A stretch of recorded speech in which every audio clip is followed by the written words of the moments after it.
अच्छा, अब हम आ जाते हैं रिव्यू क्वेश्चंस पे। रिव्यू क्वेश्चन से मल्टीपल चॉइस को हम करते हैं। मल्टीपल चॉइस में क्या है, find the ball and socket joint. Ball and socket joint बड़ा आसान मैंने बताया था, क्या था, पेल्विक ग्रिडल यानी कि हिप एंड लेग बोन्स। ठीक है, ball and socket joint. 1D, 2, all these are parts of axial skeleton of humans except axial भी मैंने बताया था क्या उसमें इन्वॉल्व है, आपका स्कल और आपका ट्रंक, आपका स्टर्नम, आपके रिब्स, आपके वर्टिब्रल कॉलम, ये सारी चीज़ें इन्वॉल्व हैं किसमें, एक्सियल में। और ये कह रहे एक्सेप्ट का मतलब ये कि शोल्डर गिर्डर इन्वॉल्व नहीं है। इसका आंसर है 2C। 3 का क्या है, the disorder in which there is an accumulation of uric acid in joint. अभी हमने पढ़ा है यूरिक एसिड कहाँ होता है, कहाँ कौन सी बीमारी में होता है, गाउट की बीमारी में। 3A। What is correct about tendons? Tendons क्या है? Tendons are non-elastic and they joint muscle with bones. ठीक है, टेंडन्स जो थे मसल के साथ बोन्स के अटैच करते थे, जबकि ligament bone to bone attach करता है। 4C। How many bones make over skull? 22B। What are the main components of a bone? Compact bone, spongy bone, bone marrow। ठीक है, D is the answer. What do some bones produce? Blood cells, white blood cells, red blood cells. D is the answer. How would you define skeletal system? All the bones in body and the tissues that connects them, all the bones in body, all the bones and tendons, all the muscles and tendons, all the body's organ but soft and hard tissue। इसमें सबसे correct क्या है आपका, all the bones हमारे skeletal system में क्या involve करती हैं, सारी बोन्स बॉडी में जो मौजूद है और टिश्यूज़ जो उनको कनेक्ट कर रहे हैं। हमें पता है कौन कौन से कनेक्टिव टिश्यू हैं, टेंडन्स हैं, लेगामेंट्स हैं। D is the answer, 8 is D. Find the incorrect statement. Incorrect का मतलब है गलत स्टेटमेंट आपने ढूंढनी है इनमें से। इसमें क्या है गलत स्टेटमेंट, सबसे पहले ए पढ़ते हैं, bone is where most blood cells are made, that is correct. Bone serves as storehouse for various minerals. This is also correct. C. Bone is a dry and non-living supporting structure. D. Bone protects and supports a body and its organ. Correct. D is correct. So wrong is C. 9 is C. The purpose of rib cage is to, अब again ये rib cage का मतलब ये है कि आपके ribs, ठीक है, पूरी जो 24 रिब्स हैं, 12 वन साइड पे, 12 दूसरी साइड पे, दोनों मिला के 24, उसको कहते हैं रिब केज। वो रिब केज आपकी क्या करती है, what does the rib cage do? Stomach तो होता नहीं है ऊपर, स्पाइनल कॉर्ड भी नहीं होता, ठीक है, तो हमारे पास क्या होता है मौजूद, protects the heart and lungs, lungs और हार्ट को प्रोटेक्ट करते हैं। ठीक है, अब हम आ जाते हैं शॉर्ट क्वेश्चंस में। Differentiate between cartilage and bone. इसका आंसर मैं आपको बता देती हूँ, लिखवा देती हूँ। सबसे पहले आपने कार्टिलेज की हेडिंग डालनी है, कार्टिलेज और बोन की क्या डिफरेंसेस हैं। नंबर 1, कार्टिलेज की हेडिंग डालनी है, the cellular element of cartilage are chondrocytes. Chondrocytes क्या हैं, ये वो सेल्स हैं जो आपके कार्टिलेज को फॉर्म करते हैं। Number 2, the matrix contains a protein called chondrin. हमें याद है कि स्ट्रक्चर कार्टिलेज का हमने कैसे बनाया हुआ था, ऐसे था स्ट्रक्चर, ठीक है, ये यहाँ पे हमारे कॉन्ड्रोसाइट्स थे और ये जगह क्या थी हमारी मैट्रिक्स, वो भी कार्टिलेज, ठीक है। So the matrix contains a protein called chondrin. Chondrin एक प्रोटीन है जो कॉन्ड्रोसाइट्स को फॉर्म करते हैं, जो सेल्स हैं कार्टिलेज के। ये बढ़ते जाते हैं, लेयर बनाते जाते हैं कार्टिलेज की, और कार्टिलेज बनती जाती है, कार्टिलेज मैट्रिक्स फॉर्म करते जाते हैं। Number 3, it is soft except calcified cartilage. Soft होते हैं कैल्सिफाइड कार्टिलेज का मतलब है जहाँ पे बहुत ज़्यादा अकोमोलेशन हो जाती है कैल्शियम की, उसे हम कहते हैं कैल्सिफाइड कार्टिलेज। ठीक है, अदरवाइज ये cartilage compare to bone soft होते हैं। It is avascular. Avascular का मतलब ये होता है, ए वैस्कुलर, ए का मतलब होता है एब्सेंट और वैस्कुलर का मतलब होता है वेसल्स, तो इसमें कोई ब्लड वेसल्स नहीं होती। Marrow cavity is absent. Marrow cavity is absent यानी कि जो मैरो कैविटी बेसिकली क्या होती है, जहाँ पे आपके सेल्स बनते हैं, blood cells, red blood cells, white blood cells, platelets बनते हैं, तो ये सारी चीज़ें आपकी कार्टिलेज में एब्सेंट होती हैं। कैनुकुलाई आर एब्सेंट। कैनालोकुलाई क्या होती है, एक स्ट्रक्चर्स होते हैं दूसरे किस्म के जो बोन में पाए जाते हैं, वो एब्सेंट होते हैं इसमें। Number 7, cartilage is covered by perichondrium. अब जारी बात है, हर चीज़ की कवरिंग दी हुई है अल्लाह मियाँ ने, तो जो कार्टिलेज होता है उसके ऊपर कवरिंग होती है एक, उससे हम कहते हैं पेरिकॉन्ड्रियम। ठीक है, इसको हम कहते हैं पेरिकॉन्ड्रियम। कोई भी कार्टिलेज आपकी बॉडी में उसके ऊपर कवरिंग बनाई हुई है अल्लाह मियाँ ने, उसको कहते हैं पेरिकॉन्ड्रियम। ठीक है, पेरी का मतलब है कवर करना, कॉन्ड्रियम आपको पता है कॉन्ड्रियोसाइट से निकला वर्ड है, तो वो किसको कर रहा है कवर, पेरिकॉन्ड्रियम यानी कि कार्टिलेज को कर रहा है कवर। दूसरा आ जाता है बोन। अच्छा, cellular elements of the bone are osteocytes. Again यहाँ पे कॉन्ड्रोसाइट्स की जगह क्या आ जाते हैं, ऑस्टियोसाइट्स, क्योंकि ऑस्टियोसाइट्स आपकी बोन बनाते हैं। The matrix contains a protein called ossein. जिस तरह आपके इस मैट्रिक्स में प्रोटीन मौजूद थे उनका नाम था कॉन्ड्रिन, यहाँ पे प्रोटीन मौजूद है उसे हम कहते हैं ऑसियन।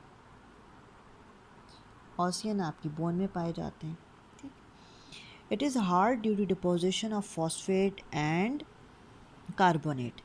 फॉस्फेट एंड कार्बोनेट की डिपोजिशन होती है कहाँ पे, मैट्रिक्स पे होती है। ठीक है, तो आपका बोन हार्ड बनता है।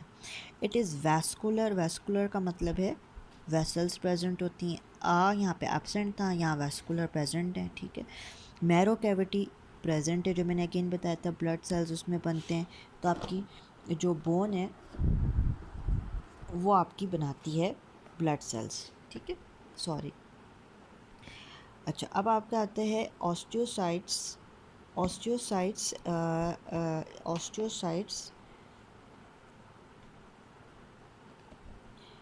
ऑस्टियोसाइट्स जो होते हैं वो इंटरकनेक्टेड कॉनालिकुलाई होते हैं, यानी कि एक बोन, और जो एक बोन का जो सेल होता है वो दूसरे से अटैच्ड होता है। ठीक है, और ये बोन में होता है सिर्फ। अच्छा, बोन की कवरिंग को क्या कहते हैं, बोन की कवरिंग को कहते हैं पेरिओस्टियम। पेरिओस्टियम, यहाँ पे पेरिकॉन्ड्रियम था, यहाँ की बोन की कवरिंग को कहते हैं पेरिओस्टियम। ठीक है, अब हम आ जाते हैं क्वेश्चन नंबर 2 पे। What is the role of skeleton in support and movement. ये हम आ जाते हैं पेज नंबर 2 पे, सॉरी पेज नंबर 57 पे, पहले पेज पे। इसका आंसर है the big function of skeletal system of protection, support, movement in over body. Skeleton works very closely with the muscular system. यह आपका पूरा बॉडी मास तक, ओवर बॉडी मास तक आपका आंसर 2 है।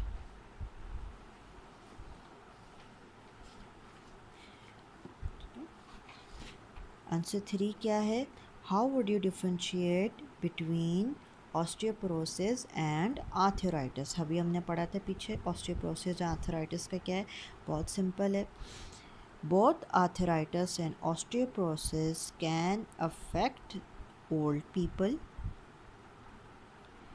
Osteoporosis affects bone while arthritis affects joints and surrounding tissues.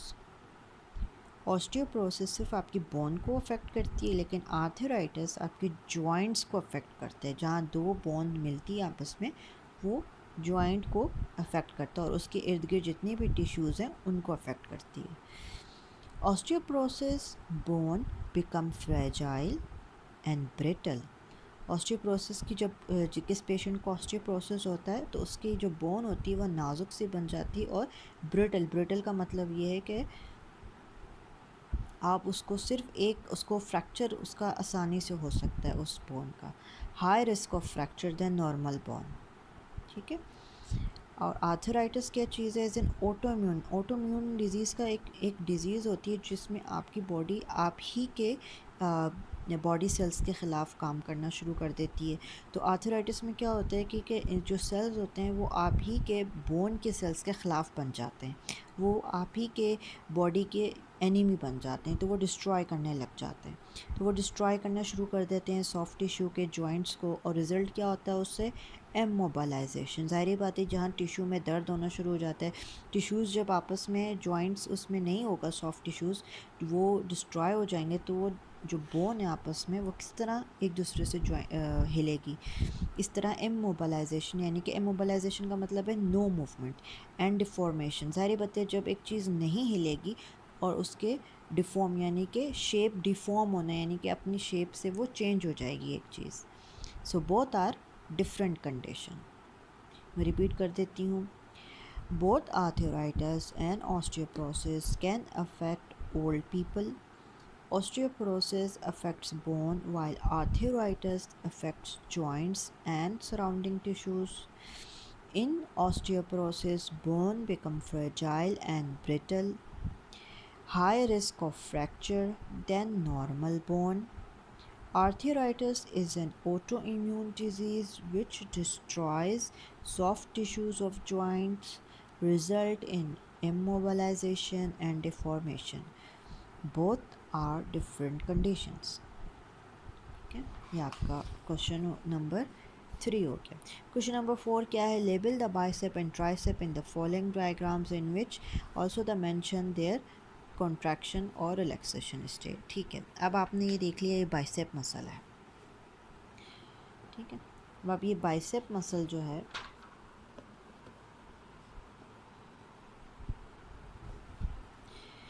अब आपने देख लिया ये जो बाइसेप मसल है ये आपका ज़ाहिर बात है कॉन्ट्रैक्ट हो रहा है, कॉन्ट्रैक्ट हो रहा है, खिंच रहा है, तो ये अपनी तरफ बोन को खींचेगा और बोन आपकी ऑटोमेटिकली शिफ्ट होगी टुवर्ड्स द पुल करेगी टुवर्ड्स दी मसल्स की तरफ, और आपका ट्राइसेप रिलैक्स करेगा।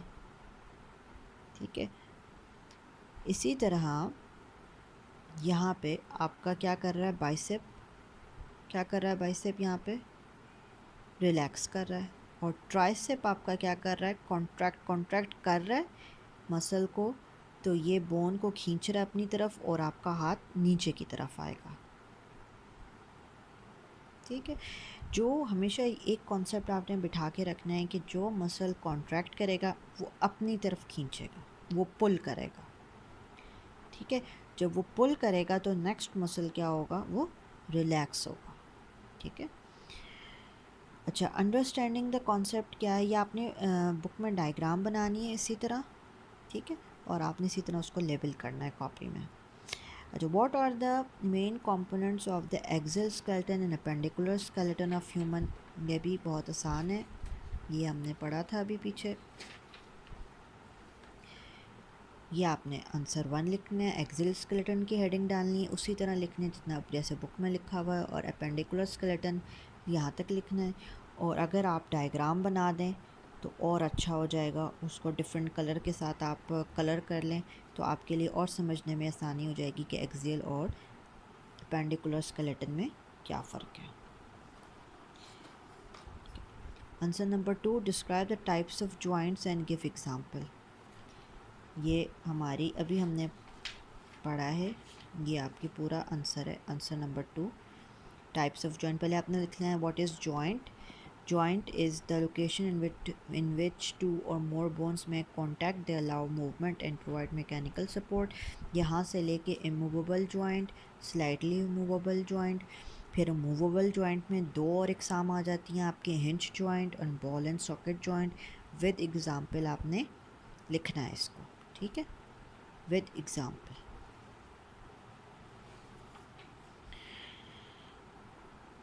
What are ligaments and tendons? What functions do they form? This is your answer. Tendons and ligament. Tendons and ligament are bands of connective tissue. ठीक है, tendons are tough bands and attach muscles to bone. When a muscle contracts, tendon exerts a pulling force on the attached bone, which moves as a result. Ligaments are strong but flexible bands and join one bone to another at joints. They prevent dislocation of bones at joint. So, with diagram आपने इसका answer लिखना है. जब तक आप diagram नहीं बनाएंगे आपको ख़ुद भी समझ नहीं आएगा कि आप क्या पढ़ रहे हैं. Simple is that tendon is the joining of muscle to the bone, while the ligaments is the joining of the two bones at joints. Explain antagonism in which muscle action selecting bicep and tricep with example. सबसे पहले आपने एंटागोनिज़म के बारे में लिखना है कि what is एंटागोनिज़म. ठीक है, और ये मैंने आपने सिर्फ एक लाइन लिखनी है कि जब one muscle contracts the other relaxes and this phenomena is known as antagonism or antagonistic action. इसके बाद फिर आपने अपना यहाँ पे बाइसेप और ट्राइसेप का कॉन्सेप्ट बताना है. Bicep tricep. बाइसेप ने कॉन्ट्रैक्ट किया तो उसने अपनी तरफ बोन को, और ओरिजिन मैंने आपको बताया ये ओरिजिन है, ये इंसर्शन है. ये ओरिजिन है जहाँ से अटैच्ड है इमूवेबल जॉइंट. आपका कौन सा इमूवेबल जॉइंट है? पेक्टोरल ग्रिडल. ठीक है, पेक्टोरल ग्रिडल का आपका जॉइंट है और मूवेबल जॉइंट से अटैच्ड है, और मूवेबल जॉइंट से अटैच्ड है यानी कि फोर आर्म से. Origin, insertion. Now when the muscle contracts, it pulls the bone upward, due to which the process of flexion occurs. आपका हाथ ऊपर उठता है, this process of flexion occurs यानी कि ये पूरा उठ के ऊपर की तरफ जाता है due to the muscle of bicep. ठीक है, और जब आपको पता है बाइसेप कॉन्ट्रैक्ट कर रहा है तो ट्राइसेप क्या करेगा? रिलैक्स करेगा.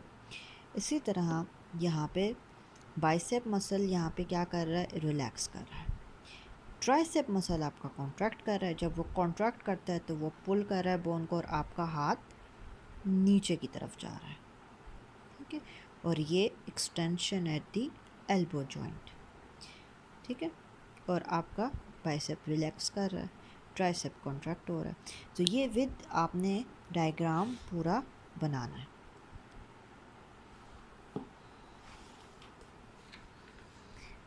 ठीक है, ये आपका कंप्लीट हो गया है पूरा चैप्टर.